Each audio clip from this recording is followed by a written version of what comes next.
Be your moderator this evening. We welcome you to the Gubernatorial Town Hall. The topics are education, economics, and equity. First, we will hear from Sherry Hunt, and she will sing for us the National Anthem. Oh, say, can you see by the dawn's early light what so proudly we hailed at the twilight's last gleaming, whose broad stripes and bright stars through the perilous fight, oh, the ramparts we watched were so gallantly streaming, and the rockets red glare, the bombs bursting in air, gave proof through the night that our flag was still there. Oh, say does that star-spangled banner yet wave? Oh, the land of the free and the home of the brave.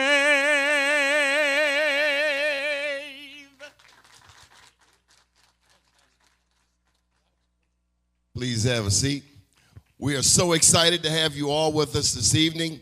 We're going to hear from our candidates. We will start from the left, going to the right with our introductory statements. You have 1 minute. All right. I cannot beat what we just heard. That was the best part of the evening, right? Thank you for that. All right. So I'm David Lasher. I am the Libertarian candidate for governor. I am running because I believe that our great experiment in democracy in America is in dire jeopardy. And the reason is not what we hear from the two big parties. The reason is the two big parties themselves with their hostility towards one another. So I'm standing as a principled, accomplished, and civil alternative for you to consider. And to wrap up, I live in Annapolis with my wife and my daughter. My wife has spent her career in environmental protection and natural resources. And in my non-political life, I am an IT executive with experience in federal and state government. So I look forward to tonight. Thank you. Thank you. Hello, everyone.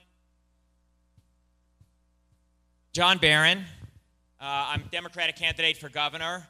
I'm a former nonprofit executive and Clinton administration official. I'm running for governor because Maryland isn't making progress on major problems that harm millions of lives, and I'm offering a fundamentally different approach than the other candidates. In education, more than a quarter of middle school students in Maryland can't read at a basic level. Those numbers are no different than 20 years ago. Moderate income Marylanders have seen stagnant wages since the 1980s as income inequality has soared, and our state has made no progress reducing our poverty rate in more than 30 years. Fellow Marylanders, we can't just keep doing the same thing we've been doing for decades, rolling out one unproven solution after another, because many programs, no matter how well-meaning, just don't work. Instead, to make progress, we need to expand solutions that have been tested in the real world and shown to make a big difference in people's lives, and I look forward to discussing examples this evening. Thank you.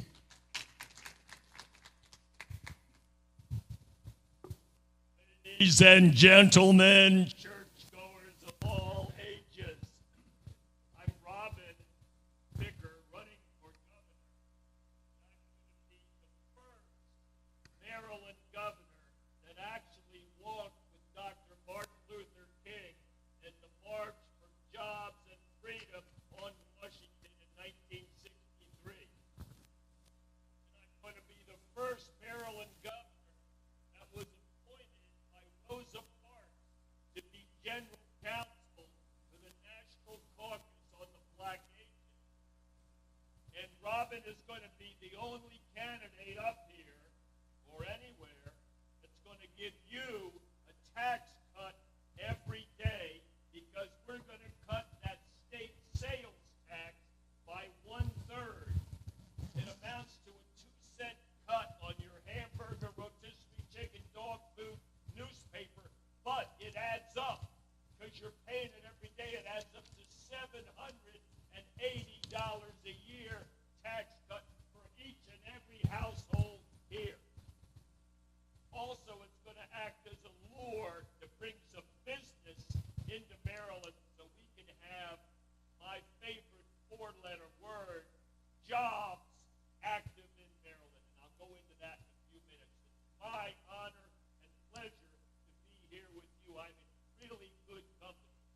Thank you, Mr. Ficker. Hi, I'm Jerome Siegel, running in the Democratic Party. I'm a philosopher, but I spent a great deal of my life involved with public policy. I worked on Capitol Hill, 2 years on the House Budget Committee staff, 10 years in the United States Agency for International Development on global policy, and 25 years at the University of Maryland School of Public Affairs. I'm running as a socialist, in particular as a bread and roses socialist, which is a new formulation based on a book I wrote called Graceful Simplicity. Let me just say a word about what socialism actually is. In human history, there really are two main models for how to organize economic activity. One is the family, and the family was a dominant model in the American experiment for about 125 years. We basically had self-sufficient family farms from 1620 to about 1750. And in the family, basically, everyone makes a contribution and everyone's needs are met, right? And nobody has, more to eat while other people are hungry. What happened is basically a market framework, which is just the opposite. And that was driven by industrialization.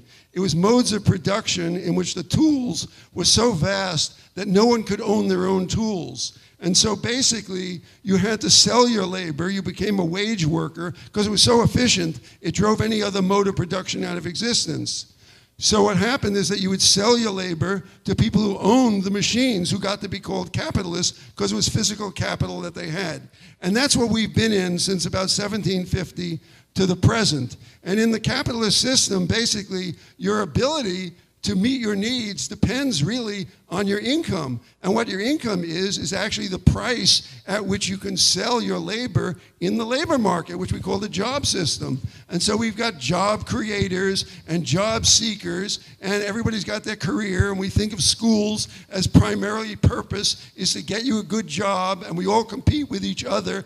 Now what socialism is an attempt to bring back the family model within a framework in which we've got massive productive power. Thank you, and that's sir. marks, from each according to their ability to each according to their need. That's the family model.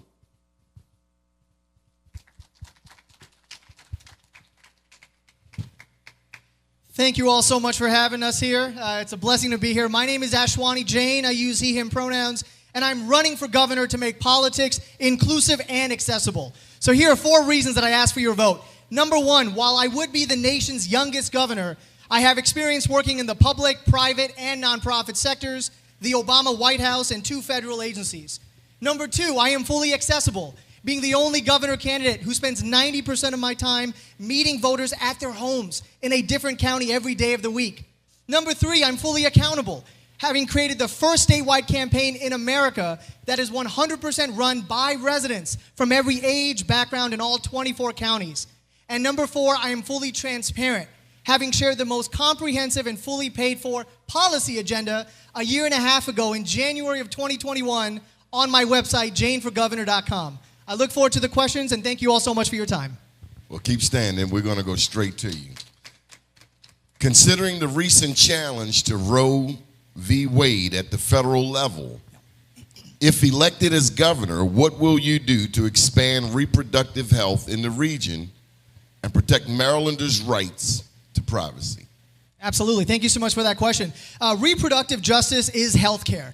And I'm proud to say that I was the first candidate in the state of Maryland in January of 2021 to actually release a comprehensive reproductive justice platform.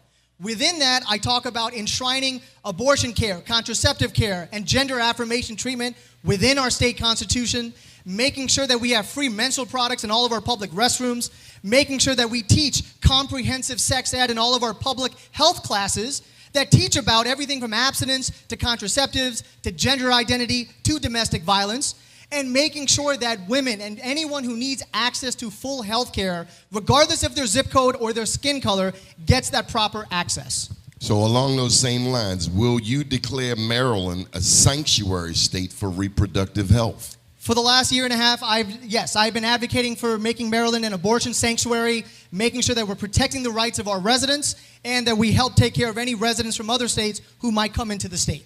Thank you, Mr. Jane. Coming over to you, Dave Lasher. Are you ready? I'm ready. COVID-19 and other recent traumatic global events have highlighted the importance of mental health. If elected governor, will your office focus more resources on mental health care? Well, it looks like I won at Wheel of Fortune. And what I mean by that is behavioral health, mental illness, substance use disorders, the developmentally disabled is something about which I have both experience and passion. So from 2017 into 2018, I was running operations and technology at our own Maryland Department of Health. From that experience, where I was dispatched to the crisis of the week, I came to believe that maybe the most underfunded and ignored type of services the government can be providing and helping with to really make a difference in Maryland but in other places is more services and support for behavioral health. This would help the homeless. This would help the addicted, right? So I am for more services. One way to do this, let's talk about, it's such a broad topic, let's talk about those who are suffering addiction in the city. I'm glad you raised that. It's an important question. Yep. You've seen the opioid, you drive through the streets, we've seen the numbers on the opioid overdose deaths. Right? What can we do? We need to end the war on drugs. We need to not just legalize cannabis, but we need to legalize other addictive drugs. We need to make them available through certified dispensaries like we do with medical cannabis today, so that we have a place where people who are suffering addiction, suffering those demons, can go to get what their bodies crave, and we can have what the specialists call an intervention to get them services and supports that they need, instead of letting them be on the street. So what we don't need is what has failed in San Francisco, open air markets. That's not what I'm talking about. I'm talking about real help. What they have in San Francisco is not humane, right? It's not for those who have watched The Wire, Hamster Town. But real services, and remove the incentive in the drug trade for the violence and the murders that you have with prohibition. I'll close with one sentence. When alcohol prohibition was repealed about 100 years ago, the gang warfare that had preceded it for a decade ended like that. It was almost overnight. No more Tommy gun fights over a barrel of whiskey. That's what we need to. So, thank you. Thank you. John Barron, 20 years ago, African Americans were referred to as crackheads, dope fiends, and the like. Today, the language has changed. It's an opioid epidemic. Your thoughts? 20 years ago, when blacks were running around chasing crack and heroin, we were called crackheads, dope fiends. But now the language has changed. Now that we have a lot of Caucasian addicts in the black community, the whole issue is referred to as an opioid epidemic. It's a different language. Right. Or put differently, if you're a black person shooting dope in Bolton Hill, you'll be arrested immediately. But if you're Caucasian and in Sandtown or historic East Baltimore, there's a different set of rules. Your thoughts? Is your mic working? Yeah, I think. Can you hear me? Yes. Okay. You're exactly right. It's a different set of rules. The epidemics have affected different people, and it's resulted in different terminology and different ways of characterizing the people who have the problems, as you just described. I do not think that either the crack epidemic or the opioid epidemic, it really should be treated in all cases as a public health problem. And we need alternatives, solutions that don't just sound good, aren't just venting one's spleen about the problem, but have been tested and shown to work. I'll give you one example. It's drug courts. These were actually begun in the 1990s. I support their expansion throughout the states. Therefore, drug offenders, like heroin addicts, for instance, who are nonviolent. And what it does is it offers them an alternative to incarceration, but they are required to enroll in drug treatment and undergo weekly testing. Now, it has been, it's a more humane way of dealing with this. It's a public health way of dealing with it rather than incarcerating people, which is extremely important. Second, it actually works in reducing subsequent crime. It reduces their subsequent criminal activity by about 1/3.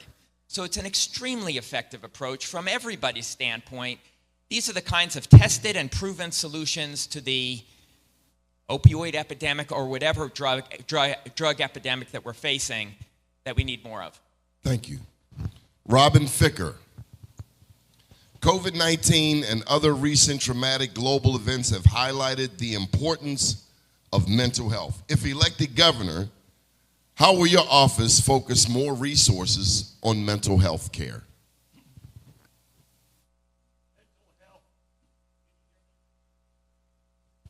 Try it again. Can you hear me now? I like your look. I like your style.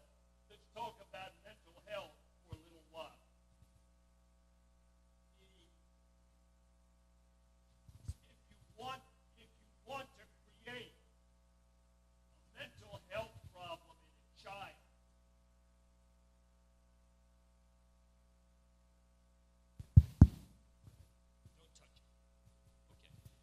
want to create a mental health problem in a child, a good way to do it is to not let them associate with other children, to keep them home alone. If there's a single mother parent, she's got to choose between staying at home or going to work and making some money for her family. And you make a young child who is trying to learn how to read, you make them sit in front of a computer for 6 hours a day. You make them put a piece of cloth over their mouth for 8 hours. That creates mental health problems. We need to open up the schools. We need to let kids see other kids smiling. We need to let kids converse with their teachers and their parents and their friends. It's a big problem when you have a family that has 4 kids in 4 different grades. The parents go to work, they come home, they're faced with 4 packets. It's impossible. I was the only person at the Open Maryland rally in July of 2020 to call for opening up the schools in September of 2020.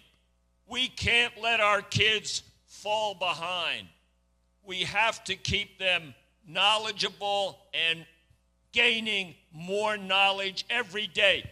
Every day is another chance to excel. If we keep our kids busy, if we keep them attentive, if we focus more on athletics, and I'm an athlete, my daughter was second in the world Ironman championship in triathlon. We want to have an athletic city. We want to have focus on athletes. We want to have focus on productive things. We're going to look for the silver lining in any kind of problem. Got to cut you here, Mr. Ficker. And thank you. It's my pleasure to talk with you. Mr. Siegel, considering the recent challenge of Roe v. Wade at the federal level, if elected governor, what will you do to expand reproductive health in the region and protect Marylanders' rights to privacy?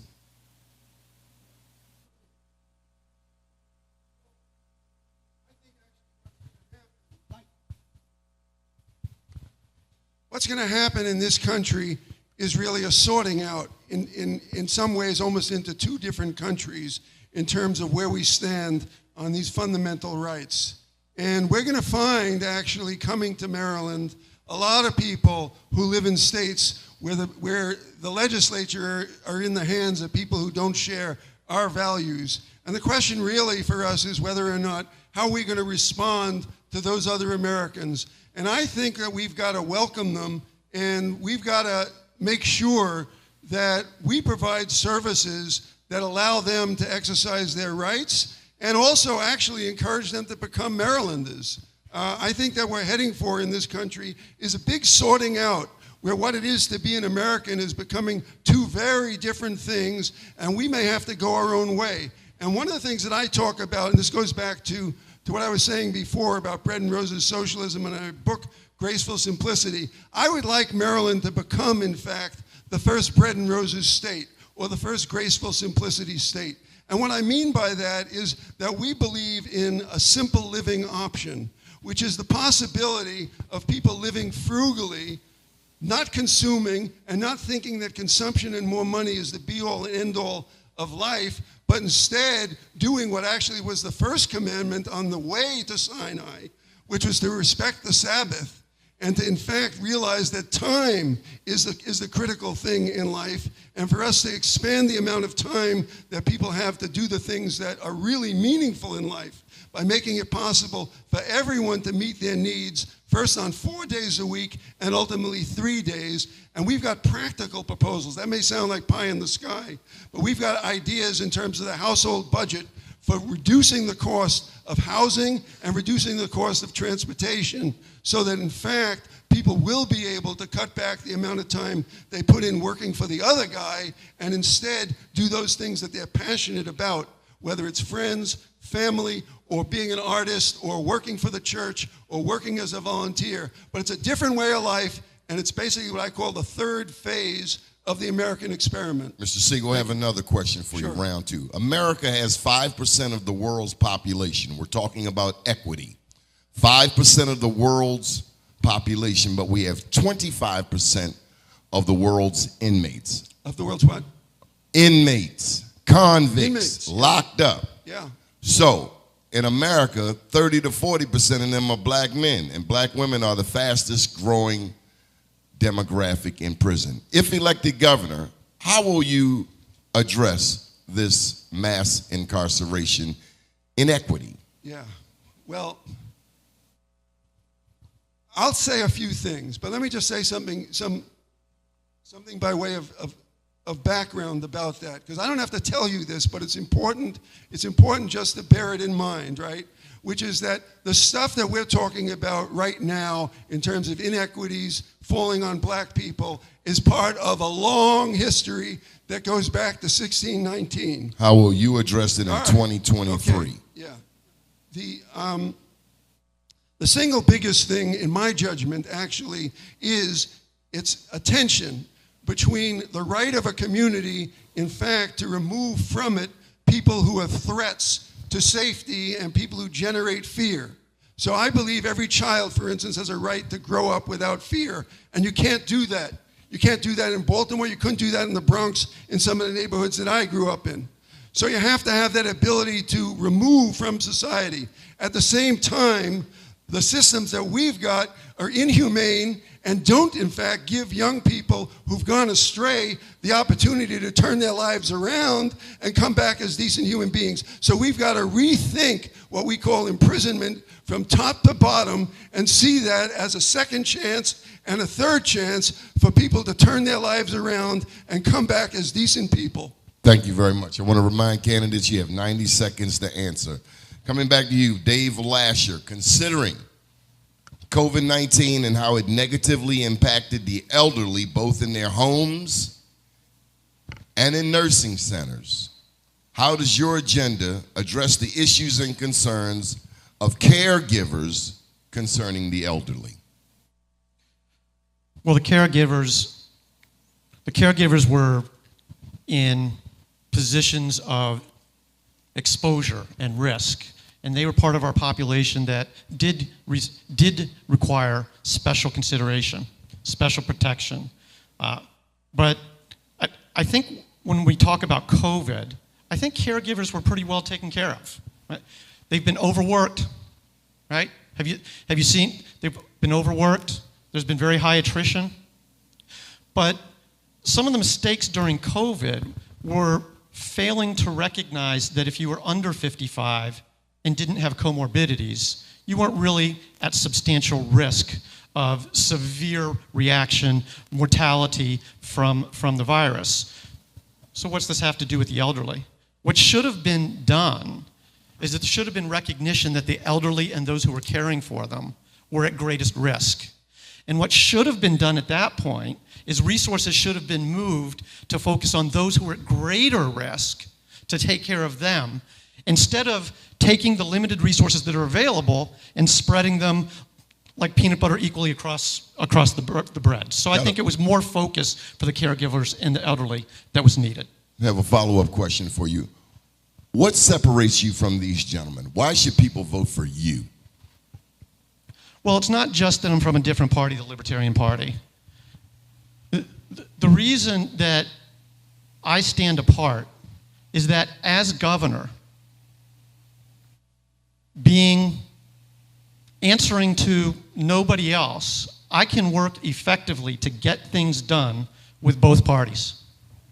I will be able to work from the governor's office with everybody in the General Assembly, taking the good from either party, pushing back on the bad, being a voice against the conventional wisdom, being a voice for the kind of policies that I was just talking about a few minutes ago, speaking up against the conventional wisdom with data-driven arguments and trying to be persuasive instead of coercive. I'll give you one last example from this afternoon. This afternoon, I was in West Baltimore. You might have read about the house there's many houses that are collapsing. One recently, Memorial Day weekend, collapsed in Harlem Park, if you know where Harlem Park is. And when you talk to the people who are living in parts of Baltimore who have the passion to restore hope, revitalize buildings, build gardens in their neighborhoods, right? What do they want? What they want, sure, a little bit more money, but what they really want is for the mayor's office, the governor's office, to work together to empower those who are trying to bring about a better Baltimore, get out of the way and take a service, a humble service kind of approach to let those who are the best in bringing about a renaissance in Baltimore to be able to do so. So working with others unencumbered, no baggage is another differentiator. Good deal. Thank you. Thank you. John Barron, along those same lines, he mentioned vacant houses. We call them abandonments throughout Baltimore. Project Core, by the current Republican governor, has attempted to address a lot of these vacants. What would you do as governor to deal with the vacants in Baltimore City?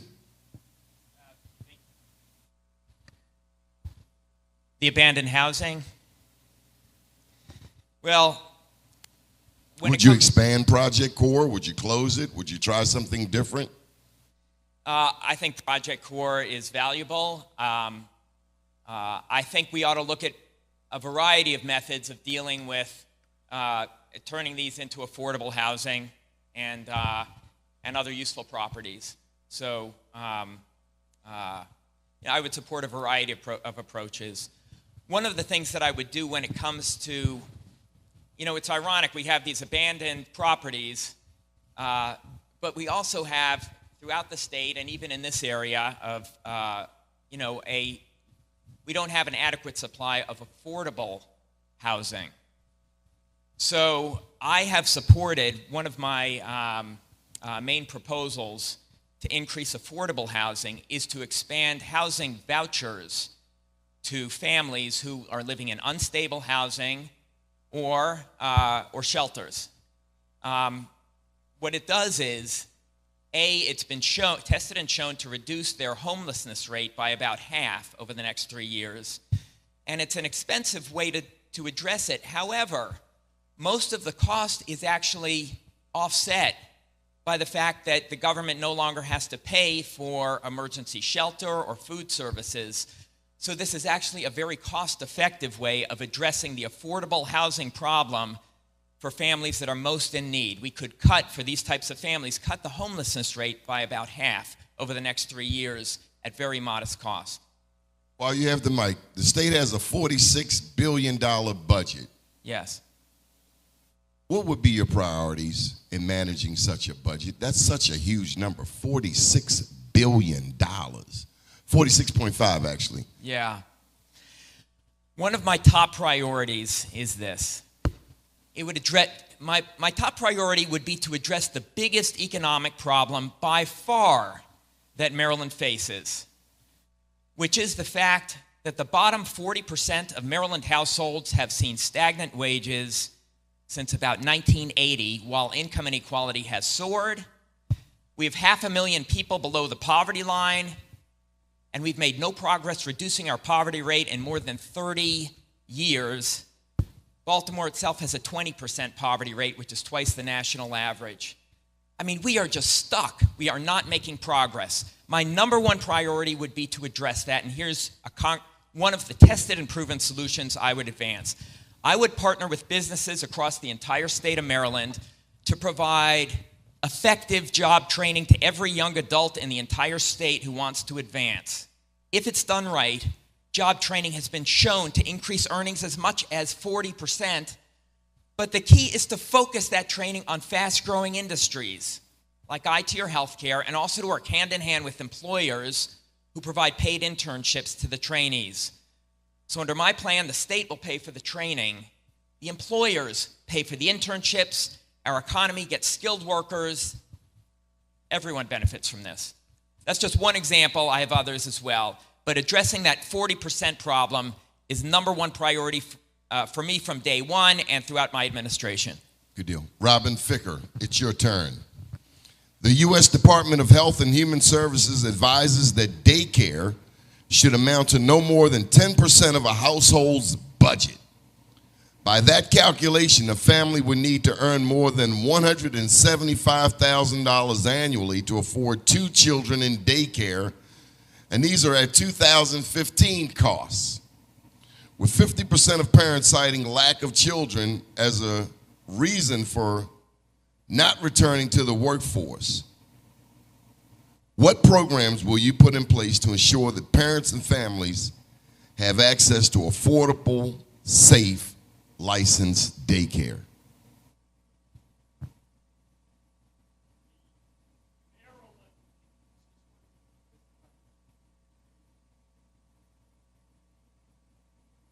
Is it working now? Yes.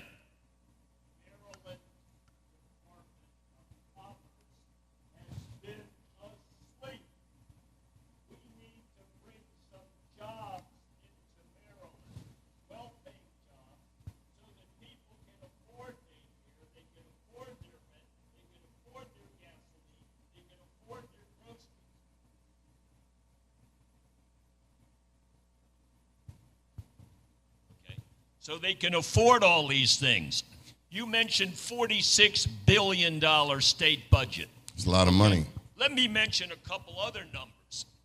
$20 billion, the largest private investment in Ohio was $20 billion this past year. The largest private investment in Arizona 2 years ago was $20 billion. Both by the same company, Intel. They make semiconductors. They make these little devices that are in all your iPads, that are in all your computers, that are in all your cars. But we didn't have semiconductors. So why didn't the Maryland Department of Commerce go after these companies that make semiconductors and bring well-paying jobs where people can make $60 an hour making semiconductors into Maryland? Car batteries, you know about electric vehicles. They all have batteries. Why is it that the Maryland Department of Commerce didn't go after Hyundai, which is building a $5.5 billion car battery plant in Georgia? Why didn't they go after Toyota, which is building a multi-billion-dollar car battery plant in North Carolina? I'm going to have a job strike force that when we hear that there are multi-billion-dollar expansions, we're going to be in the air in an hour from BWI and go to these companies and bring those jobs back. You've heard of Google. Google's co-founder graduated from the University of Maryland. They're spending $9.5 billion in capital improvements in the United States in 2022. Not $1 in Maryland.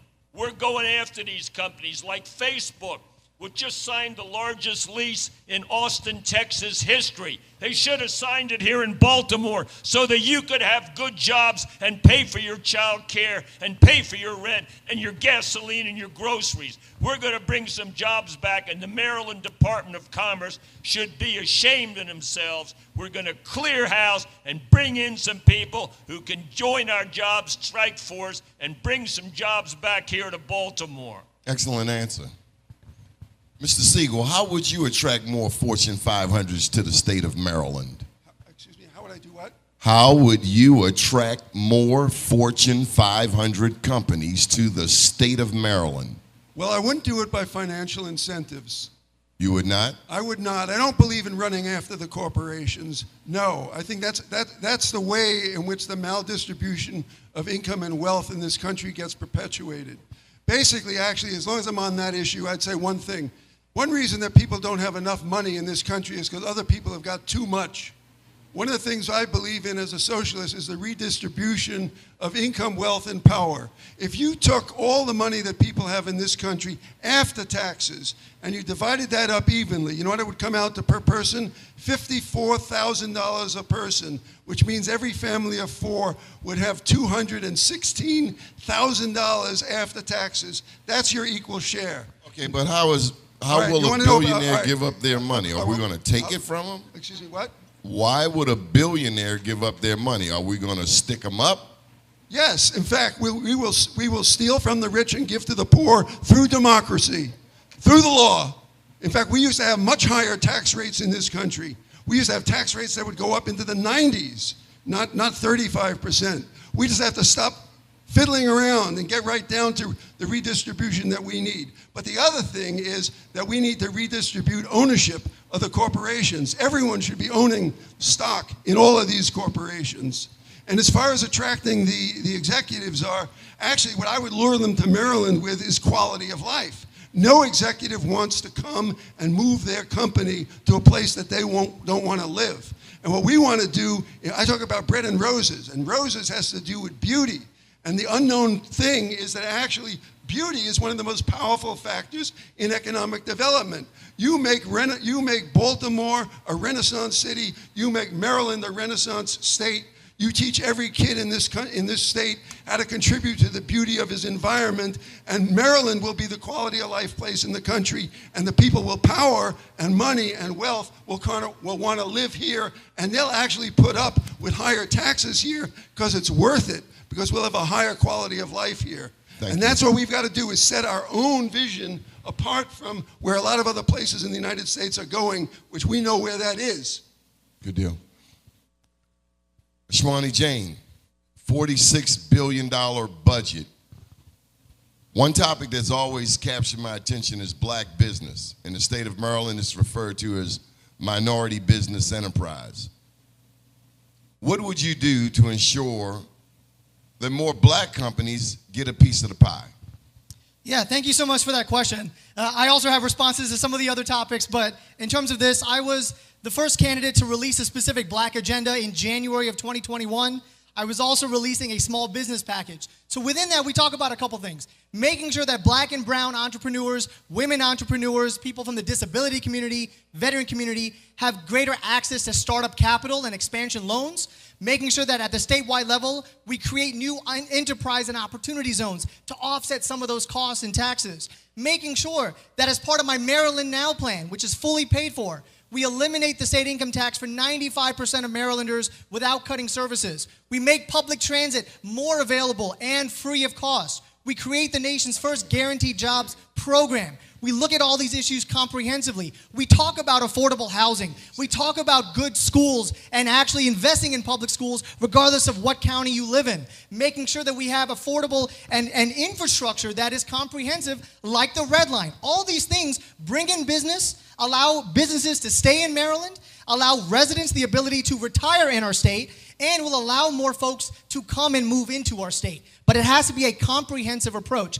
I come from a small business background. My parents are small business owners, and I got to see how hard they worked to keep the lights on in our 2-bedroom apartment. I saw how difficult it was for them to get these access to startup capital, to get access to loans and expansion. But we have to take care of the entrepreneur and also the employees, the workers, making sure they have collective bargaining rights, making sure we have a good living wage, making sure that we keep the money within our local and state economy. Throughout the state of Maryland, the cost of home ownership and rent is on the rise, making it harder for Marylanders to secure an affordable, safe, and comfortable place to live. If elected as governor, how do you plan to address the rising cost of rent and home ownership in Maryland? So I served as one of President Obama's White House liaisons at the U.S. Department of Housing and Urban Development. So in our housing plan, which again is fully accountable at janeforgovernor.com, we talk about 3 different parts to this problem. We talk about increasing affordability of housing, increasing availability of housing, and increasing sustainability of housing. Now, what does that actually mean? That means expanding our MPDU, moderately priced dwelling unit zoning program, which essentially states, based on where you live in the state, how many of the apartments are, quote, affordable for that area. I want to expand that. I want to make sure that if you're a renter, that we have just cause protections in place so that you're not just being evicted or with no cause or with no time to actually make up your payments. If you are a homeowner, making sure we increase the homeowner forbearance notifications. So if you miss some of your mortgage payments, you're not being foreclosed on. Making sure that we actually invest in nonprofits that deal with those who are chronically homeless, helping them get jobs, helping them get access to transit, helping them with job training and workforce development programs. All these issues can be done in addition to the other programs I mentioned earlier with the Maryland Now plan to make sure that more folks have access to jobs, a reduced cost of living, and increased disposable income. Thank you. Dave Lasher, how are you? I'm doing well, thank you. COVID-19 public health emergency exacerbates financial hardships for many hardworking Maryland families. If elected governor, would you expand resources that currently exist to provide income-based subsidies to assist working families that are still unable to meet basic needs? Well, so let's get to the root cause of what happened with the reaction to COVID, which was an overreaction. Right, so when COVID first hit us in March, April of 2020, we were all concerned, and the reactions by public authorities, all parties, all states, were reasonable at the outset. But by the time the summer of 2020 arrived, it was very clear to health authorities who were looking at the data, because of my background, I was looking at the data too, it was very clear that we could start to return to normal. Right? We didn't need to create as big a crisis as we did. And so what should have happened is that in the fall of 2020, those who were willing, right, those who were not in an at-risk age group, those who were not suffering a comorbidity, we should have been encouraging them to get back into the workforce in the schoolroom. That's what should have been happening. But it wasn't. When the vaccines finally arrived in early 2021, we were able to accelerate. So in the first place, what we should have done is not reacted as strongly as we did. We should have started recovering more quickly. We should have had more small businesses coming.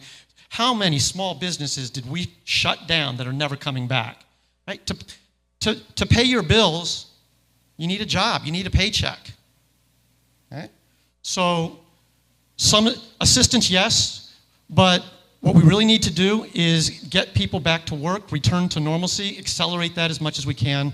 That's what I would try to do as governor if something like this came about again. Any thoughts on the state's Minority Business Enterprise Program? Do you think it is fair? Well, so I have direct experience with it. I think it is good, right? I think it's a good program. Does it work? Yes, it does. So let me put on my IT hat, right? So I was running technology at our Department of Health. There's lots of procurements that you run. It's not just that I was involved in a lot of procurements. I served on the governor's Procurement Reform Commission. All right. The state deserves credit for not just the laws, but the genuine effort to help minority businesses, women businesses of all types, to have the opportunity to win contracts, big and small, that are let by the state. It's a good program. We just need to make sure that we continue it. I think the real thing that we need to do is more education around it, right? Let people know that the opportunities that are out there. Well, what about the procurement officers who actually determine who get the contracts? Well, with respect, in my experience, it doesn't work that way. The procurements are they are let out. They all have to be multi-vendor that responds, or otherwise it's an invalid procurement. And there is a statewide effort and determination. Frankly, somebody who's not here, Peter Franchot, as comptroller, he has done a good job on these issues, right, of procurement. He's not here, though. But I think it's good. I mean, maybe a differentiation of me as a candidate is I'm willing to shout out to others who have done a good job, right? But I think the program is I feel that the programs are working pretty well. Let's keep it that way. Let's do more education. I'm more interested in stimulating more small businesses in distressed communities, especially Baltimore, right? That's where I would want to put my focus for business. But there are a tremendous number of success stories. I would just want to keep sustaining them. Good deal. Robin Ficker. In 1973, the state of Maryland shoved the Maryland State Lottery down our throats. In 1973, we as a state voted for the Maryland State Lottery. What did they promise money for? They promised money for education. Then they gave us table gambling and slots. What was the money supposed to be used for? We have 23 schools in Baltimore City that were closed last week because they did not have air conditioning. Your thoughts?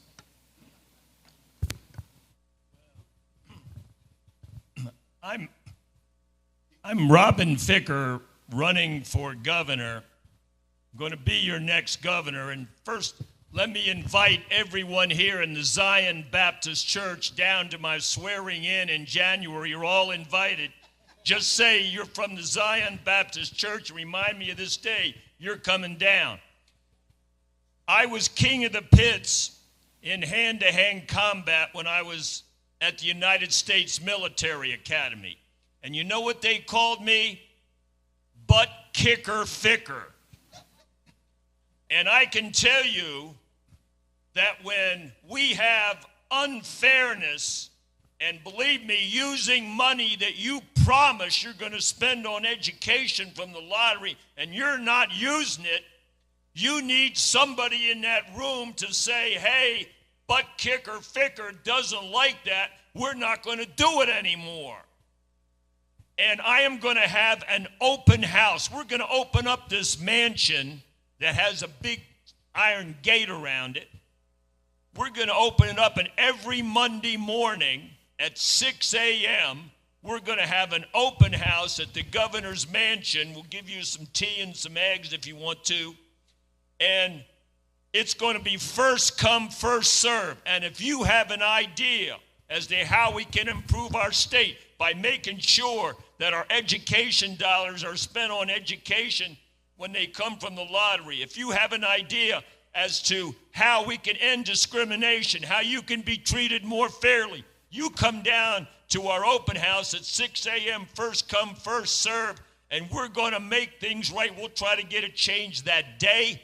Maybe we'll take 2 days, but we're not taking more than a week to effectuate your changes because you are my boss. We're going to make this a people's governor mansion. Okay, you're going to be in charge, not some special interest. Thank you, Mr. Ficker. Mr. Siegel, your thoughts? Public education, where's the money? Icicles on the classrooms in the wintertime. Classrooms so hot in the warmer months, they have to close school. $15 billion has come through the Maryland State Lottery. New baseball stadium, new football stadium. But somehow, the number one thing that they promised all of us, education, there's no accountability.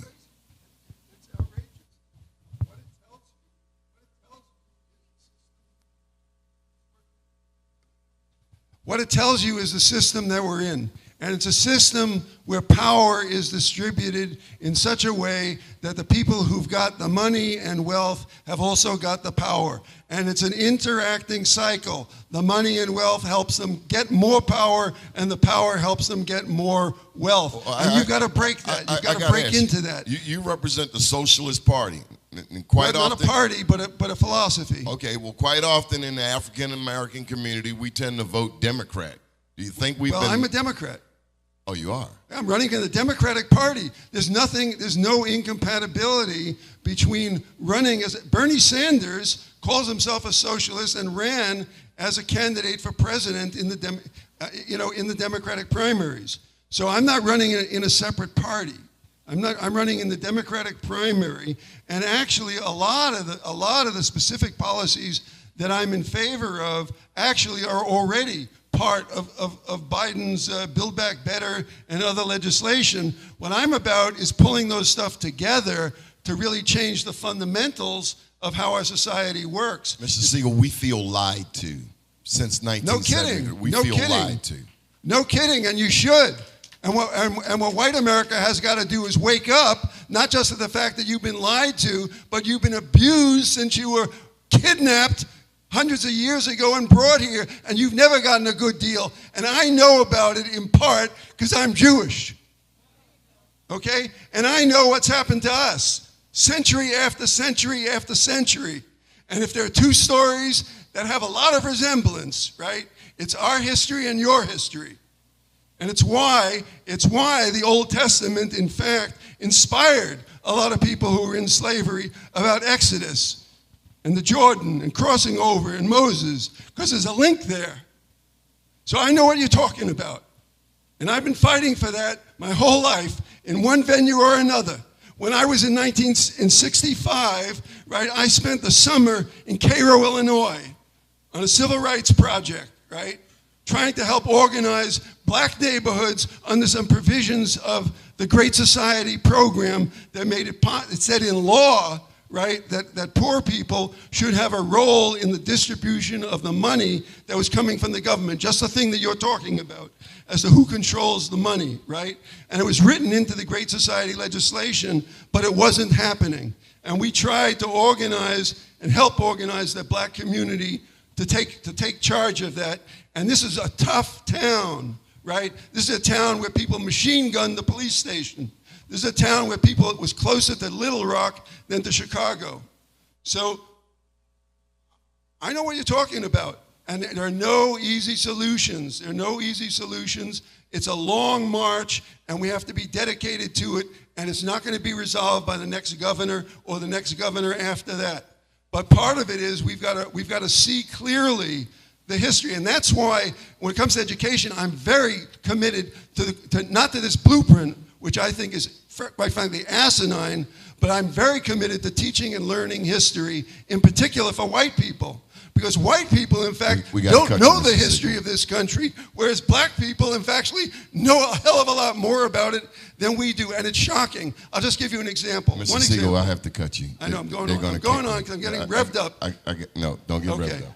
Come on, Ashwani Jane, come on, step up. I'm in a church. I'm taking advantage of that. Don't cuss. Okay. Ashwani Jane, on the topic of public education, we feel lied to. Yep. And we hear the same stories all the time. Yep. Table gambling, what they told us in early, 2010, when was O'Malley in there, 08? We voted for slots in 2007, and we were promised that money would go to public schools. It was not. Yep. What are you going to do about that? Yeah, I think this goes back to accountability and accessibility. The fact that we keep electing the same people who have the same debates in every election cycle but expect different results is mind-boggling. I am a product of Maryland public schools. I also attended a Title I elementary school in Wheaton, which is in Montgomery County. It had mold on the ceilings, overcrowded with students, great educators who just didn't have the resources they needed and deserved. Years later, when I was in middle school and I was fighting against cancer, it was the entire ecosystem of my public school that saved me. It was the bus driver, the cafeteria lady, the guidance counselor, the teachers. The building itself became my safe place where I felt supported. But time and time again, we seem to only elect candidates who give false talking points, generic talking points, who just have the most money, the most endorsements, the biggest names, but they actually don't engage residents in the process. So to hold me accountable, not only have I shared a really comprehensive and detailed agenda, but I've also decided to run a campaign unlike any other statewide campaign in the United States. From day one of my campaign a year and a half ago, we decided the entire campaign is going to be run by you. We are the only statewide campaign in America that is no staff members, no consultants, 100% crowdsourced. So when we're making our education policies, our small business policies, our mental health policies, our reproductive justice policies, any policy you name it, it is made by residents from every age, every background, all 24 of our counties who are impacted by those decisions. So that's how we bring more accountability, to actually hold these elected officials accountable and accessible and transparent when they're proposing the budget, but even before and after.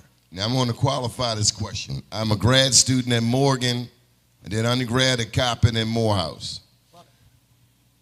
Easily, we could ask you, what are you going to do for the 4 HBCUs in Maryland?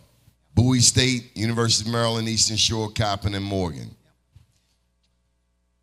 I'm going to get into some trouble, but I'm going to ask you anyway. How do we hold HBCUs accountable to the community? It's one thing to dump money on HBCUs, but having gone to HBCUs, I don't know if any of you have had this experience, long financial aid lines, maybe, I don't know, don't get me started. What will you do to hold HBCUs? Because it's not politically safe to say that. But at the same time, if you keep giving and you never hold accountability, whether it's Baltimore City Public Schools, HBCUs, what have you, then people are going to keep getting away with murder. And that's the point I was making, to your point as well. It's the entire system that is not being held accountable, and how you run a campaign, especially as a chief executive of the state, matters. Because when I'm making the budget as governor, it matters. When I'm appointing the leaders to run my Department of Education, Department of Labor, Department of Commerce, it matters that I understand to appoint leaders, including myself, who has the similar lived experiences of our residents, and not just talking to the same players in a closed procurement process, in a closed budget process, but actually the residents who are impacted by these decisions. So that's step one. Step two is making sure that we, number one, prepare the students to actually succeed in, once they graduate high school. So whether that is an HBCU, whether that's a community college, a four-year institution, a trade school, making sure that students have access to good public schools, from universal pre-K all the way to 12th grade, making sure we mandate financial literacy credits to graduate high school, and making sure we expand scholarship programs, we expand work-study programs, and that whenever we're allocating those funds, we have those accountability measures in place, that you're only going to get these funds if you can account for what's happening and how it's being spent. Thank you. I almost said, you said kick butt Ficker. How'd you say it? Mr. Ficker? Yes, sir. What'd they call you? Kick butt? What was your nickname? Butt Kicker Ficker. Okay, Butt Kicker Ficker. Maryland's HBCUs will still struggle with the legacy of segregation and persistent white supremacy in higher education that they did at their founding. HBCUs are still dealing with racism, bottom line. If elected, what will you do to ensure Maryland's HBCUs receive adequate resources and funding to remain competitive? Well, I'm not going to do what the governor did, where he keeps stalling year after year to settle that case. The HBCU lawsuit.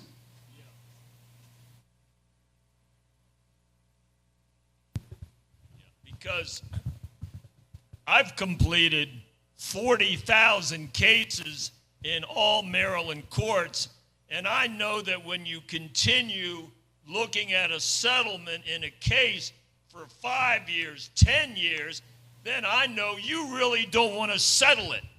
Because you know what happened in a case that I had? I was in federal court here in Baltimore. We were suing Metro to make them file proper environmental impact statements, which they didn't want to do. And the judge said, okay, we got to settle this case because we don't want you holding up the red line, but we want you to provide parkland, Metro, for the parkland you're taking. So you know what the judge did? He said, we've got this little holding cell right next to my chambers, and I'm going to put you, Mr. Ficker, and you, Mr. Horkin, the attorney for Metro, back there in that holding cell, and you're going to work out a settlement in this case today. And guess what? We did. We worked it out in a couple hours. And it's a disgrace that they held up this case for years trying to settle in it. I don't mess around. Girls run and hide, brave men shiver. Here he comes. He's king of the Patapsco River. I'm not going to wait around and settle a matter. I'm going to get it done. I can make a decision. Thank God for a man that makes up his mind. And when we have something contested, when we have something that's unfair, I'm old enough to know discrimination when I see it. I don't have to have anyone tell me. I know it when I see it, and we're not going to put up with it. And that case was discrimination that was going on far too long, and nothing is going on far too long with me. There's going to be grass down in the State House, but none of it's going to be growing under my feet. John Barron, HBCU lawsuit. Your thoughts? Well, I strongly... Keep going. It's not. Can you hear me? Yes, okay. I strongly supported the settlement. I think it took far too long. I agree with that. I think we need to adequately fund HBCUs. Here's what I would do differently. It is not just a matter of increased resources. The question is, are those resources going to be spent in a way that's really going to improve student outcomes? One of the problems at a number of the HBCUs, Coppin is an example, is that fewer than half of the students who start there, who matriculate, they do not complete a degree. That's a problem at many, not just at HBCUs, at many universities and colleges. There's a program that was developed by the City University of New York that my philanthropic team funded to expand to multiple sites around the country that increases the graduation rate by about 25%. It's a really big, for low-income students. How does it do this? Number one, it provides them with financial aid. That's part of it. It also provides them with assistance at the beginning of college in writing or math, whatever they need, developmental courses to make sure that they can succeed in school. And the third point, and this is important, it requires them to enroll full-time. Because one of the reasons that many students don't complete school is that they're juggling part-time school and work and family, and they never quite get it all together to complete a degree. So this program requires them, but also provides the financial resources for them to go full-time. But does it provide mentorship? It does, yes. It provides tutoring if they need it, and it provides mentoring, guidance throughout the process. But the main thing is it works. It increased the graduation rate by 25% in New York, where it was tried first. When we funded it to Ohio, it works.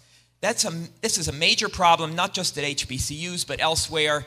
We can substantially increase in Maryland the percent of students who actually complete a college degree and are therefore able to make it into the middle class. And Mr. Barron, I can be hard on HBCUs, but at the same time, when you see Towson State taking a program that was at Morgan with the backing of the government, or a program that was at Coppin that's now at Towson, or that's now at the University of Baltimore, what do you have to say about that? Meaning taking a program from some other place From an and bringing it to you. HBCU and moving it to a traditionally white institution? Well, a couple things. Number one, the program that I described at the City University of New York, this was not at an HBCU. However, 80 to 90% of the students, the low-income students who participated, were students of color, either black, mainly black or Hispanic. We need to try this program at HBCUs. That would be a top priority for me as governor, to see if you get the same improvement in graduation rates. The way to get other institutions, other universities to adopt a proven program like this is not just to talk about how great it is, but actually to provide the resources to do it. So my administration in this area and others would focus like a laser beam and focus funding like a laser beam on programs that don't just sound like they're good ideas, aren't just spending money, but have actually been tested and shown to make a big difference in college outcomes and in life outcomes. Thank you. Mr. Lasher, we're winding down. Maryland's historically black colleges and universities still struggle with the legacy of segregation and persistent white supremacy in higher education. If elected governor, what will you do to ensure that Maryland's HBCUs receive adequate resources and funding? What I would want to do is make sure that the HBCUs have every opportunity procedurally to make sure that they get the opportunity to apply for grants. They get the opportunity to come into the governor's office and express their needs, specific needs. The example that you just gave about Towson University, I know nothing about it, right? There might have been good reasons for it. I don't know, right? They might have been terribly bad reasons. But my predisposition, I can't speak to what I would decide on any specific issue. My predisposition would be to give the advantage to the HBCUs because there has been historic disadvantage. I want to give you a proof point, a small proof point, because I am just a candidate and who knows what these words, right? My proof point would be that all of us are going to a lot of these forums. And in early March, there were some forums on climate in particular. Right? And so, of course, all of us wanted to present our climate ideas and credentials. And at the end of the forum, there were two of them, the end of the second one, the question was, what are you going to do, David and others, to make your legacy as be the climate governor, the climate governor? And at that moment, I was supposed to, this is another place where I'm different than other candidates. At that moment, I was supposed to say a few things about how I wanted to be the climate governor, but I didn't. I took it a different way. And I said, with respect, I don't want my legacy to be that I was the climate governor, though I want to make progress there and be a leader there.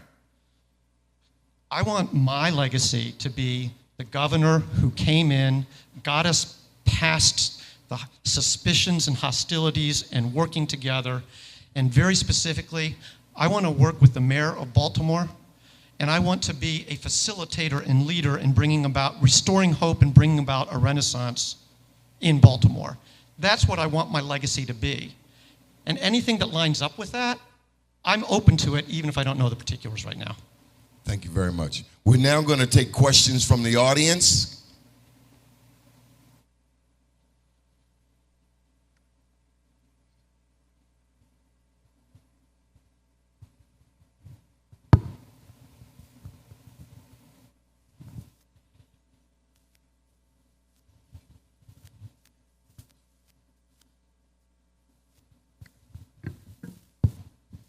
And for those that have questions, if you can stand up, come to the aisle.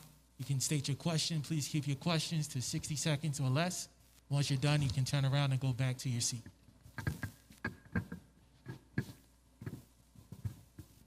Don't be shy. Anybody else got questions? Let's get it going. It's Friday night. I was thinking it was Friday night.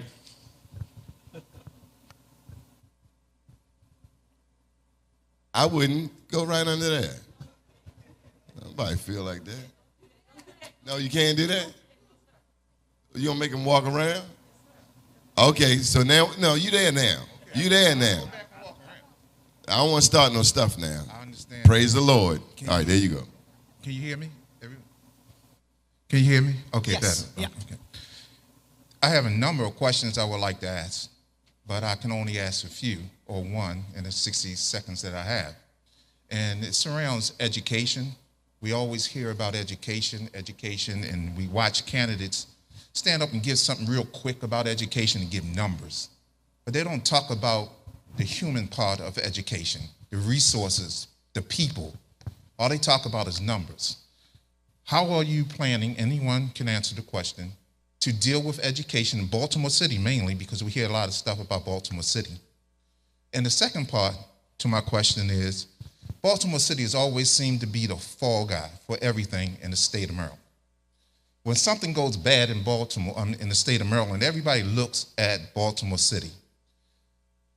I get tired of seeing that all of my years here, growing up here, going through the city system, going through the college system here. And I always see the governor seem to pick on Baltimore City more. Go ahead, Mr. Ficker. Okay. I am going to treat Baltimore like one of my very good friends. And I've got an idea for education in Baltimore. My dad worked in the... Got it? Okay. My dad worked in the Library of Congress for 40 years. He used to bring me home 6 books every week to read. By the time I graduated from elementary school, I had visited every country in the world without leaving my house. And I'm going to have a reading contest. We're going to pick a winner out of every classroom in every school. The kid who reads the most books in a year.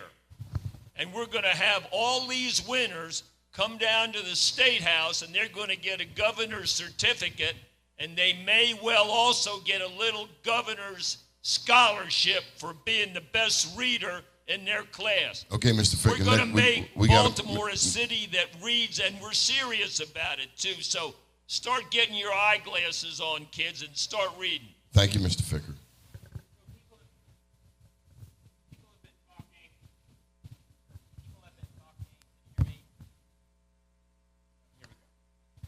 Can you hear me now? Yes. You could roll the tape back to the 1990s or the 1980s, to the governor's elections back then. They were all talking about the urgent need to improve education in Maryland, and particularly the schools in Baltimore. And yet still today, 25% of kids in Baltimore do not complete high school. We are perpetuating a cycle of poverty. And that is true even though Maryland saw, the numbers are flat, even though Maryland saw a major rise in education spending, including in Baltimore, during the 2000s, about a 40% increase in spending per pupil after adjusting for inflation. I support a significant rise in education spending in Baltimore, but this time we need to do it differently, and I would be a full partner with Baltimore officials in doing it. We need to fund tested and proven solutions. I'll give you one example.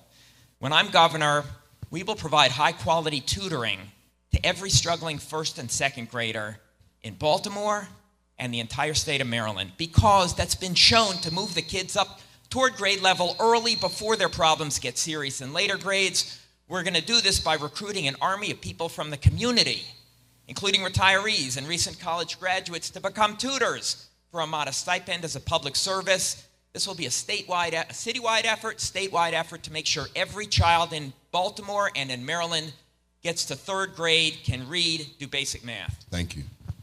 So to one of your questions about how do we improve the relationship between the executive branch and the residents of Baltimore. So what I will do different is not wait until the election is over to engage the city of Baltimore, to engage residents in the process. I'm the only governor candidate that canvasses, meaning going door to door, block by block, in every neighborhood.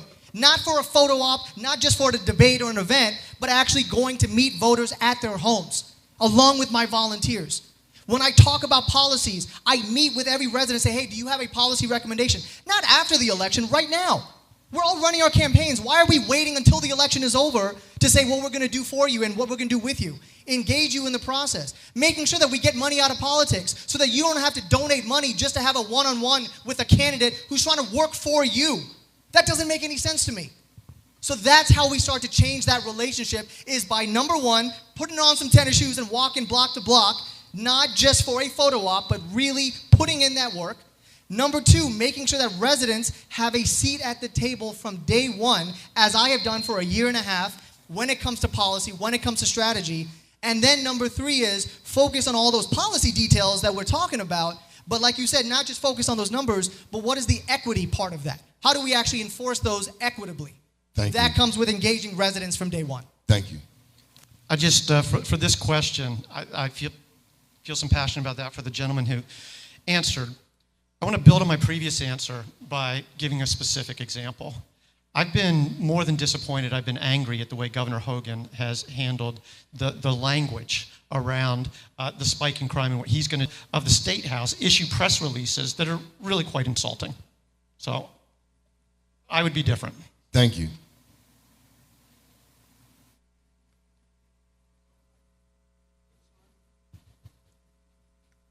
You had it.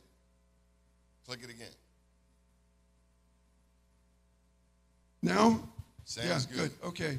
So I said before, actually, that I was a socialist, but I also said I was a bread and roses socialist, which is a formulation that I developed myself, but it took its term really from a strike in 1912 where women, immigrant workers, unfurled a banner that said, we want bread and Rosa Paris and its relationship to France. Baltimore is Maryland's only big city, and Baltimore should be the gem in Maryland's crown. Baltimore should be the place where people who want to find quality of life in an urban environment, and urban environments have a lot to offer. I love the country, and I've got a country cabin. There's also something special. We got to wind it down. All right, well, let me just get some nuts and bolts here. The bottom line, the most important thing, I think, is home ownership. I think nobody ever washed a used car. Makes a lot of sense. We have to have massive transformation towards home ownership in Baltimore. In rich neighborhoods and rich income groups, 90% of the families own their homes. In low income, in Baltimore, it could be 20%, 15%. One of the ways to do that is zero interest mortgages, right? We've been talking about affordable everything. I respect everyone that's here. I have yet to hear how you're going to include fathers into the game plan. I have yet to hear what you would do for the family. I have yet to hear how your programs would engage men, not just black men, but men of all colors. Okay? So that's the question. How will you engage men into your programming? How will you engage men, not just black men? What's your approach to family?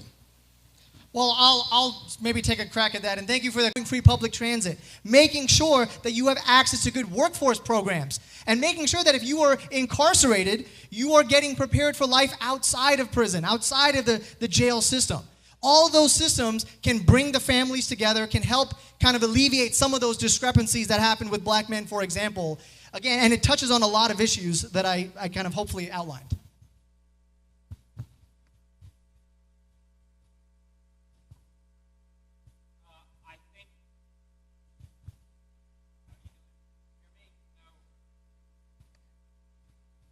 Second time the charm. I support, first of all, I agree entirely with the premise of the question. $100 million a year program that was enacted at the beginning of the Obama administration that's family focused. It's called Nurse Home Visitation.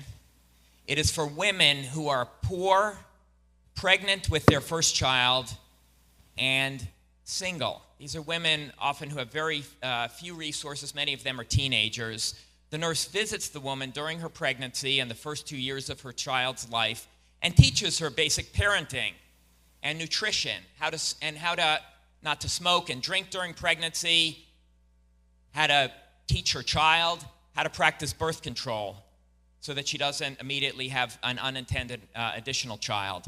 It's been shown to produce long-term gains for the children of these mothers. Not much, but is very important because it is men who are most justice involved or court involved, right? So the public defender's office needs to have the same resources as the prosecutor's office, an example. But let's, what I heard was talking about family connections, right? And I think what we need is more programs that are respectful of family and faith. And one area that, the education question didn't come up to me, but I do believe that we need more choice-based. My mistake.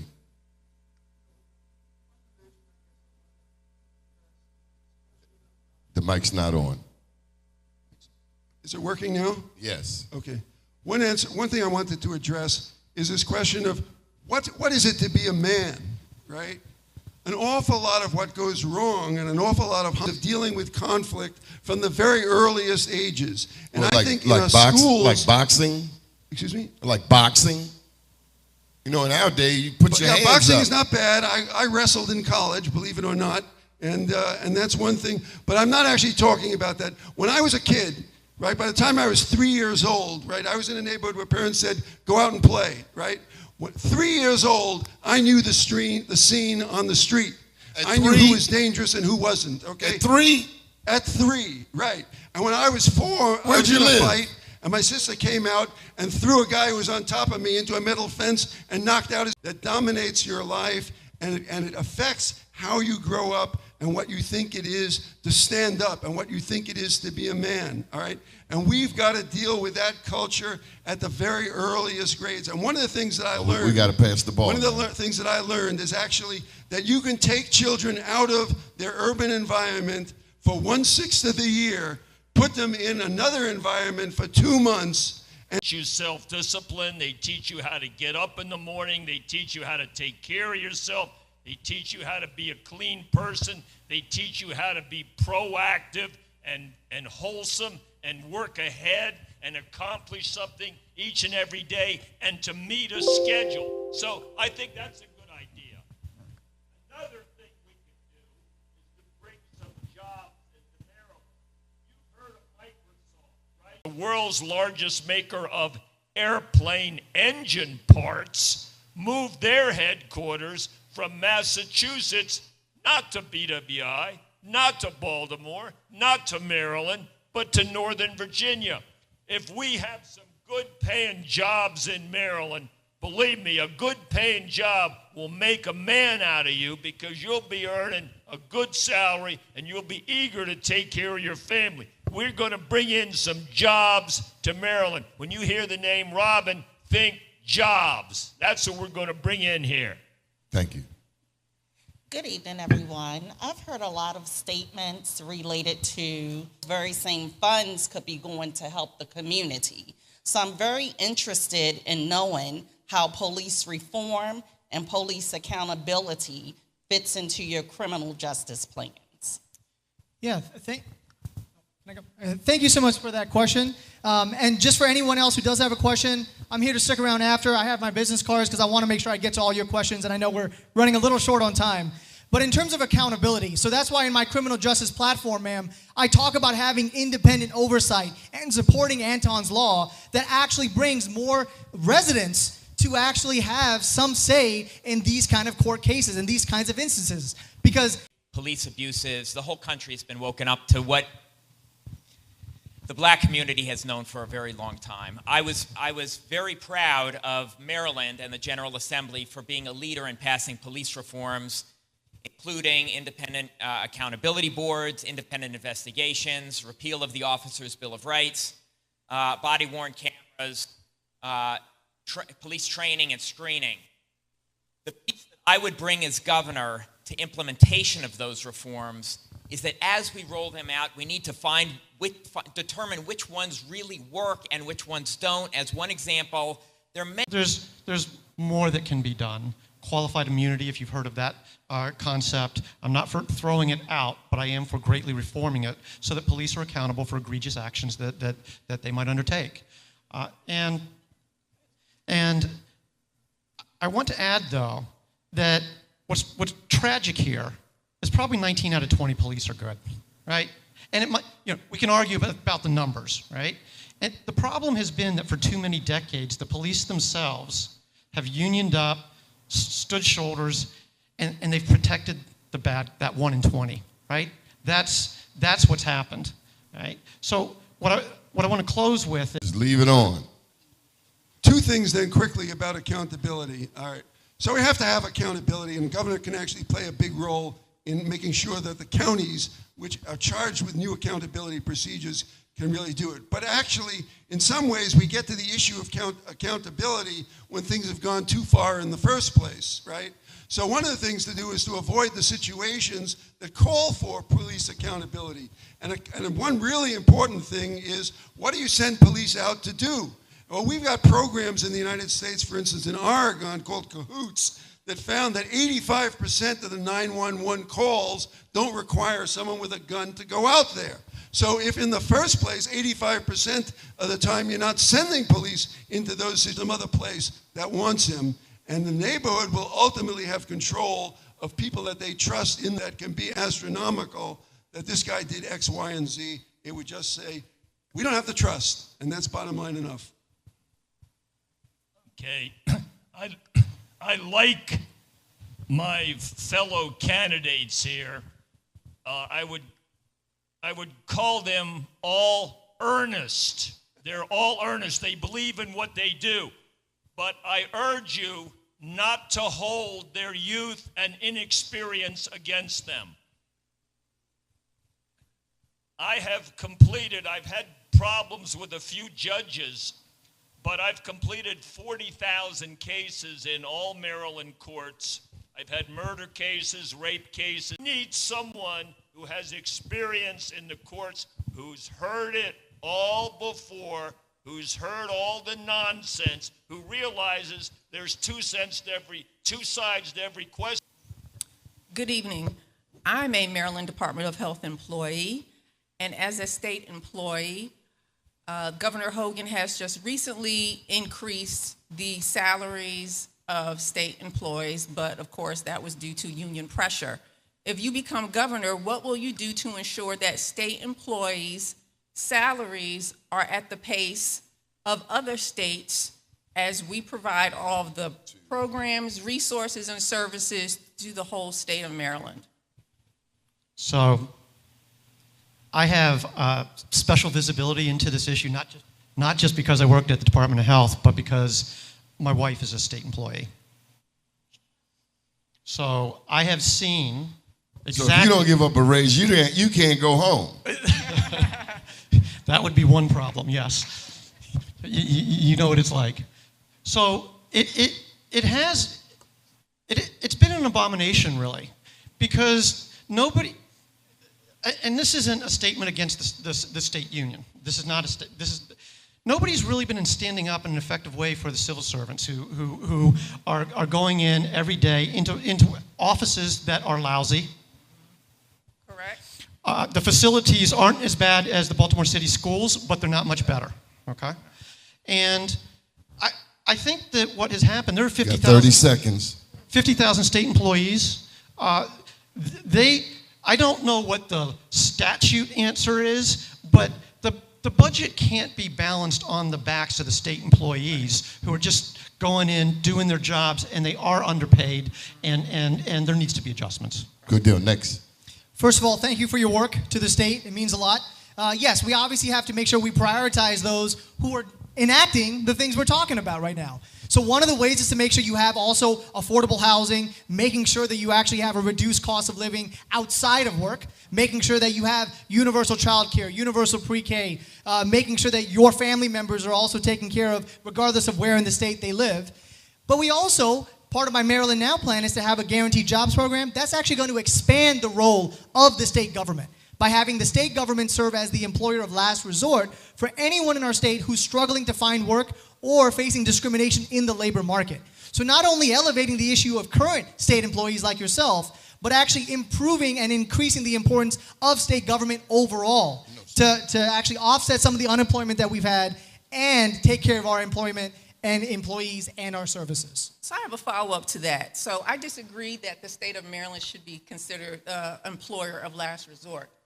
The issue is it's difficult to recruit and retain employees at the state level because of the pay scale. It's not at pace with the rising cost of living and inflation, et cetera. So what's happening is that we are seeing in my office specifically, it's almost like a training ground. So young people will come in, they stay for a couple of years, and then they move on to the feds. We're right next door to DC. Their pay almost doubles that of the state. And it's problematic. So it makes it difficult to keep good employees, to keep people there, that want to stay there and that want to work and be great civil servants. So that's really my question. How do you address that? The problem, by the way, is the best people leave. That's the problem. Is this on? I haven't turned it off. 60 seconds. All right.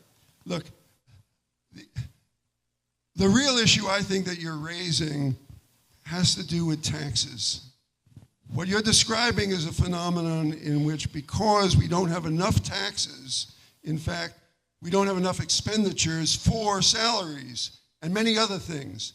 And one of the things that we've got to get away from in this country— I don't think that's what she's asking. Are you asking that? I'm not asking that. She's saying, how do you pay people? You're not giving them raises. Exactly. You're not giving them a competitive salary. Exactly. You saying Well, it's taxes? if you'd let me— Okay. Okay.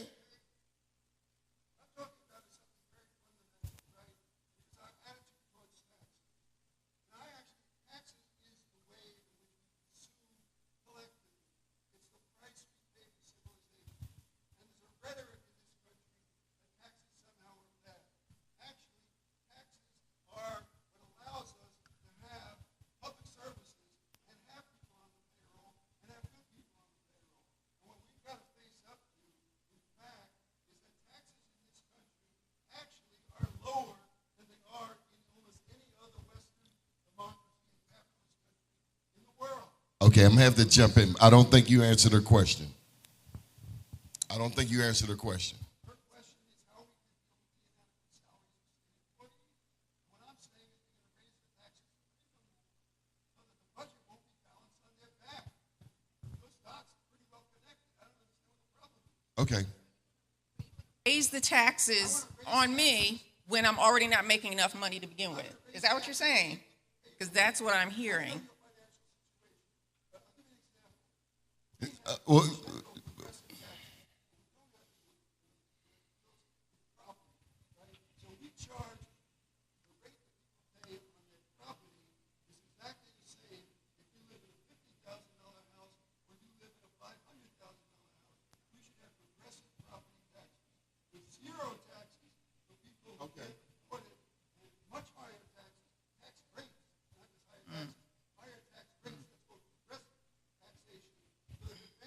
okay.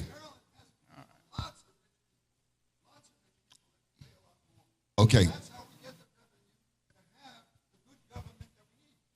Okay. We got to cut this. Now, look, we have two more ladies. Hold up, Mr. Ficker. Hold up. I want you to come and pose your questions because I'm not going to get in trouble with them. You go ahead and pose your questions and we'll get you answers. Good evening. Thank you for being here. Take your mask off. Can you all hear me? No. Okay, thank you. Given the very noticeable hostility between the mayor and the governor in the past, do you have a plan to mend the relationship between the two? And do you have a plan to work in concert with the mayor to address some of the crime in the area? I do want to point out that the crime hasn't statistically changed over the years, but do you have a plan to address that? And have you thought about overhauling some of the police training that they receive, which causes a lot of the problems? Okay, let's hear your question. So mayor-governor relationship, that's one. Okay, and as a healthcare provider, African American woman, a veteran, as well as an educator and an entrepreneur, I would like you to state without rhetoric, stories, and being very direct and specific on how you propose to vet or consider equitable contracts for emerging small businesses. You know, there's, I guess, like 3 questions at once. I can tell you what's happened out in Arizona. Yes, please say that. I've met a couple of times with Doug Ducey, who's the governor of Arizona. He was able to increase state salaries of all state employees and also cut taxes, not raise them. And I'm not going to raise taxes. I'm going to cut your sales tax 2 cents. How did Doug Ducey raise state salaries and cut taxes? You know how?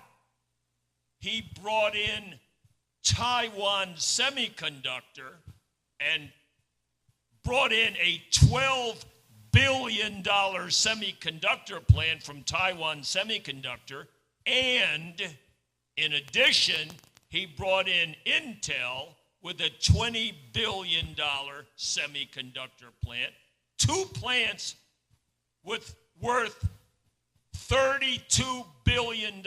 Then he had the money to give state employees raises and to cut taxes. Maryland is bringing in no new businesses, no companies. They're all going to Northern Virginia. They're going to North Carolina. They're going to Atlanta. When we bring in those companies, then we're going to be able to afford to pay bright women like yourself, who are a veteran, who's an entrepreneur, who's working hard, who's not earning enough money.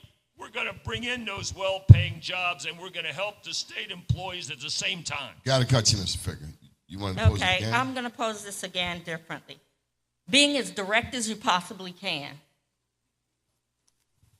how do you plan to vet contracts for small businesses, entrepreneurs, women? How do you propose, what is your plan to ensure that those small businesses get those state contracts? I'll take a whack at it. Sorry, go ahead. For the contracts themselves, I already spoke to I think that so I don't want to repeat my answer from before, where I think that the state model for procurement is pretty good, but let me build on it with one. Pretty good, hold on now. Black people getting 2-3% of the contracts statewide. That's not pretty good, that's pretty miserable. In a 30% black state, I mean, we should be getting 30% of the contracts, right? So the contracts that go out, that is the metric that is put on them, right? And then there is aggressive action to try to recruit black businesses to not just bid, but to be capable of bidding. I mean, that is the way it works.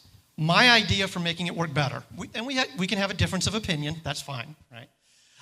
I want to add one more idea. I think you got to change the procurement officers. I think the same people give the same contracts to the same companies. And that's what the Republicans did. They brought in something new, whether you like them or not. So I've witnessed it. I've been a part of it, and that's not what's happening. It's not? We can have a longer conversation about that.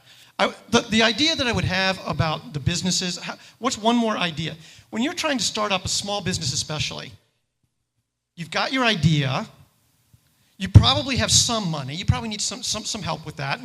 But what is most baffling to a burgeoning entrepreneur is, how do you get all the permits that you need? How do you know where to go in local government, state government, federal government? There's nobody there to help you. So the idea is a concierge service. Just call it 1-800 Maryland Small Business. You have a small team. It doesn't take a big team. 20 people. They don't know, they're not experts in any one of those permits, right? But they know how to navigate you through the process of getting what you want. And then they open up a case, and they're responsible for shepherding you through the process. That would make a difference, and that would be my constructive idea.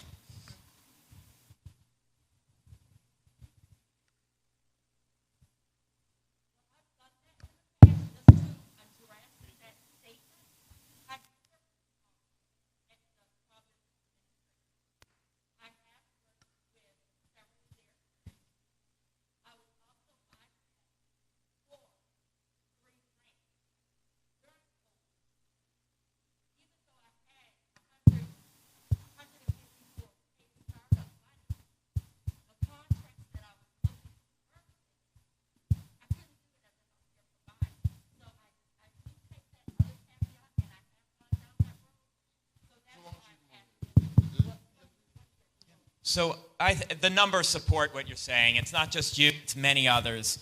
The state procurement goal for minority-owned businesses, minority business enterprises, is 29% of the money should go toward MBEs. The actual results are that about 15% of them are, or 16%, but we are way undershooting where we should be. Now, one of the reasons is that the government procurement process is dominated by incumbent contractors. These are folks, mostly white-owned businesses, who have been doing business with the government, for 20, 30 years. They know all the arcane rules of government contracting. They know the people in the procurement office. They know them personally. They have the relationships. It is not a level playing field. One of the things that I did, I ran a major procurement program, $1 billion procurement program in the Clinton administration. And I won awards, my team and I won awards for reinventing that program to make it a level playing field. We limited the proposals to 20 pages. We eliminated all of the the arcane rules and disqualifying people based on things that don't make any difference. But it was a level playing field, and we substantially increased the proportion of new businesses, including new minority businesses, that could participate. My top priority in procurement and government contracting as governor would be to simplify the process, streamline it, so that it is truly a level playing field that doesn't give a gigantic advantage to the folks who've been working with the government since the 1970s. Okay, we're about to wrap it up. You got 60 seconds, and then after this, we're doing your final statement, okay? Going straight on down the road. Thank you. At least 50% of state contracts are going to be given to women-owned businesses, people of color, those who are veterans, those who have a disability, or those from the LGBTQ community. That's as specific as I can make it. 50% of all state contracts are going to go to those people in those marginalized communities. I got a question for you. Now, you say you're going to have a set aside for LGBTQ. Yes. Now, that would primarily benefit, unless I'm wrong, women are already in WBE. Men are already in MBE. LGBTQ, wouldn't that primarily benefit white males? The very group that you're describing? No, not at all. Not at all. It wouldn't? No. There are a lot of black, brown folks in the LGBTQ community. But they are MBEs. They are minority already. But they're not classified in it when it comes to the procurement process. They are another group that typically gets overlooked or discriminated against. Let me tell you what my challenge is. You haven't taken care of black people who've been here for 400 years from the bottom, and then they're adding a whole new. I mean, quite often with MBE, WBEs are white women fronting for their husbands. So it's just, muddy. Yeah, exactly. And there's a lot of overlap, right? These are not separate groups. But the fact of the matter is, I can tell you the black community is tired of being kicked to the curb. Yeah, absolutely. We're the number one voting demographic for the Absolutely. Democratic Party. Absolutely. And we should have not only fairness in procurement, we should have a black governor, a black senator. When the conversation about U.S. Senator comes up, there's never a black man or woman. Okay, final thoughts, 60 seconds. yeah, I mean, I agree. We need diversity in leadership. The fact that there's never been a black or brown governor of a state of Maryland that is one of the most diverse is ridiculous. The fact that there's never been a millennial or a young person as governor in the United States when we are becoming one of the largest voting blocs and we are black, we are brown, we are everything in between, that doesn't make sense to me. The fact that we say that we want money out of politics to stop corrupting this process to make it easier for residents like you, that doesn't make sense to me. So what I ask of all of you is, number one, go to my website, janeforgovernor.com, to hold me accountable. Number two, if you want to have a one-on-one with me, unlike other governor candidates, I'm not going to force you to pay money in order to have that one-on-one, or if you want a policy recommendation. This entire campaign is the most accessible, most accountable, and most transparent, not just in the state of Maryland, but in the United States. And you can take my word for that. Because we have all voted for candidates in the past who've had the biggest names, the most money, and the most endorsements, and yet we're still debating the same issues every single election time. So that's where I'm offering something different, but not just some hopeful rhetoric. Specific action that I have not waited until the election to impose. Dave Lasher, final thoughts. Thanks. Look, if you like the way that things have been going in the country, our state, your county, the city, then you've got good candidates from the Republican and Democratic parties to choose from. But if you haven't been so happy, I'd ask you to open your minds to looking at a third-party candidate, somebody different, somebody that's maybe you don't agree with all the ideas you heard from me tonight, but I bet you agreed with some of them. So what I would ask you to do is just keep David Lasher, your Libertarian alternative on November 8th, in mind after the primaries on July 19th. That's it. Thank you. John Barron, thank you for coming out. Thank you. I finally figured out how to work the mic the first time. All of the candidates share similar goals. We all want to improve education. We all want to improve wages, reduce poverty. My opponents, however, their approach to achieving those goals misses a fundamental point, which is that many programs, government programs, no matter how well-meaning, just don't work, as we've seen too often when the results are measured. So their proposals to expand or roll out one unproven policy or program after another, that's not going to bring progress. That's what we've been doing for decades. I mean, 20 years from now, while our children look back at this time and say, we faced all of these persistent problems, stagnant student achievement, stagnant poverty rates, stagnant wages, and we just kept on doing the same thing again and again? Or will they look back at this moment, at this election, and say that we did something differently? We pioneered a fundamentally new governing approach based on solutions that don't just sound good, aren't just well-meaning, aren't just spending money, but have actually been tested and shown to make a big difference in people's lives, like the statewide tutoring corps that I described in the early grades, like the job training and partnership with employers, with the paid internships and others. And that we finally moved the needle on education and stagnant wages and health care and racial equity and other problems. That is the future that I want for Maryland. I'm asking for your help to get us there. Thank you for the opportunity. Thank you for coming out tonight. Robin Ficker. Thank you. I've been in really good company all night. I'm going to give you a tax cut every day. Cut your sales tax, which you're paying each and every day, by 2 cents, by 1/3, by $780 a year. That's going to be money in your pockets. No one else is offering any kind of tax cut that's going to save you $780. If we eliminate the automatic inflationary gas tax increase, that saves you only $50 a year. Cutting the sales tax 2 cents saves you $780 a year and will act as a lure for the big companies that aren't coming to Maryland. I know all about Amazon because my son-in-law is head of recruiting for the Seattle Seahawks. And I saw skyscrapers going up every year there until they wanted to impose a per-employee head tax on Amazon. And Amazon should have moved into Maryland, but they didn't because right before their decision to move into Maryland, Montgomery County passed a 9% property tax increase. So they moved to Northern Virginia. Another company that you've heard of, I'm sure, because you've got a phone, is Apple. Apple just decided to build their new billion-dollar campus, not in Baltimore, not in Maryland, in North Carolina, with 3,000 jobs averaging $188,000 each, with a lot of other associated small businesses that followed them in. So I'm going to bring some private companies in here to pay the bills, to expand our tax base so we can buy the things we want and also give you a tax cut each and every day. Robin for governor, you'll have a friend in Annapolis, and come see me every Monday morning. Thank you. Mr. Siegel.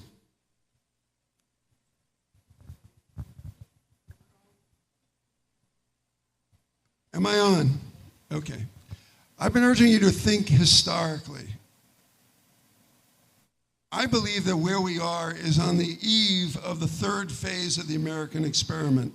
The first phase really ran from 1620 to 1750.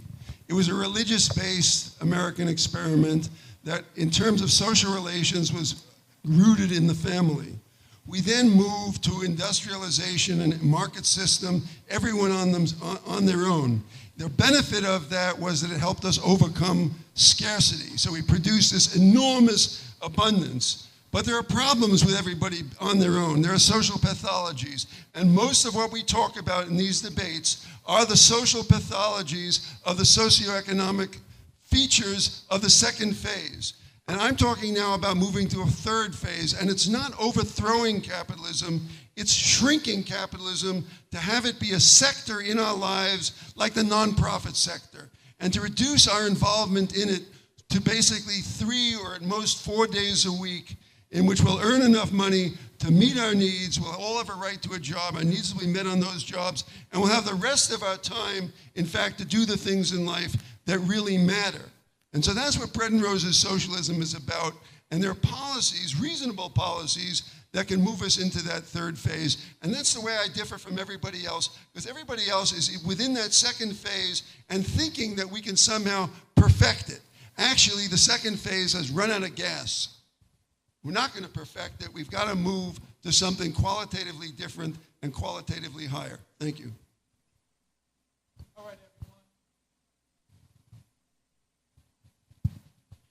Can we give our candidates a hand clap? Amen.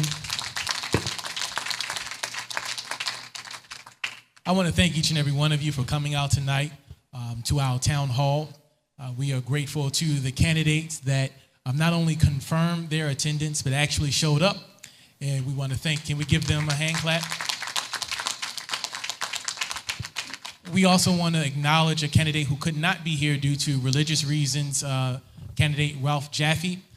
He desired earnestly to be here, but due to religious obligations, he could not. So I want to encourage you to go to his Facebook page. Just search Ralph Jaffe, and there's a video that he posted regarding this town hall. Please go and check that out so that you are informed when you go to the polls. That's what this whole effort was about, to give we, the citizens of Baltimore, access to the candidates running for governor, to be able to ask questions, hear from them, so that we can make informed decisions. Very quickly, I want to get us out of here because our time is extremely gone. But I want to acknowledge a few people. First, I want to acknowledge the president of the Rotel Lambda chapter, my chapter, amen, Brother Will Copeland. I want to thank him and all of the brothers of the Rotel Lambda chapter who are here. Can we give them a hand clap?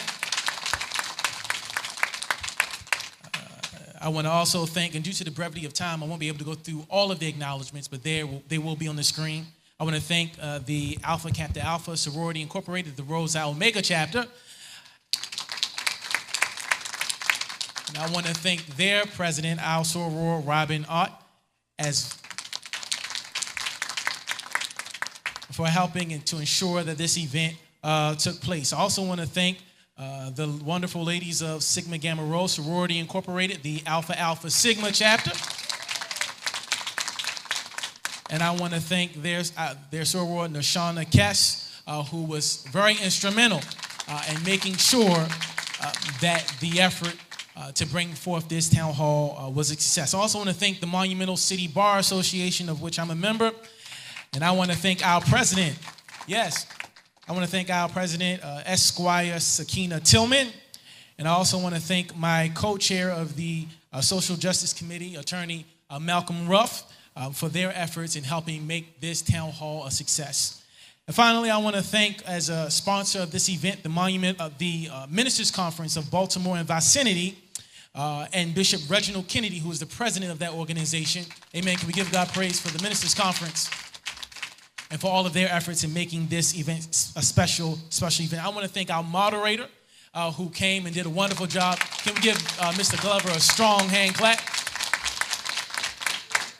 I also want to thank Ms. Sherry Hunt, who led us in with the National Anthem. I want to thank the Logo Bar, who helped draft our flyer, as well as all of the digital effects that we see on the screen and in the video. I also want to thank Prominent Defense Agency that conducted and led our security, both our facility security and our executive protection.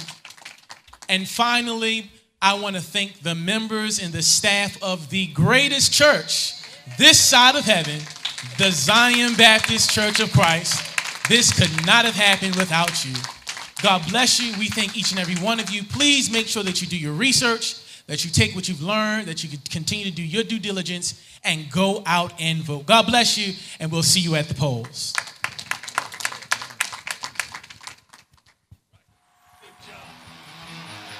Come on, put your hands together.